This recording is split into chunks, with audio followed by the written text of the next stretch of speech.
Good day. I'm Joanna Castro. I will demo the acupressure. Acupressure is based on traditional Chinese traditional medicine. It is based on the concept of life energy which flows through meridians in the body. Benefits: effective in helping manage nausea and vomiting, help in lower back pain, tension, headaches, stomach ache, and aims in clearing blockage in the meridians. Sequence of acupressure.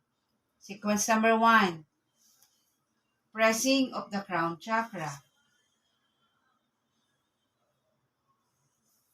Sequence number 2, large intestine L14. Influence the circulation of qi and blood. Sequence number 3, small intestine, calms the spirit, night sweat.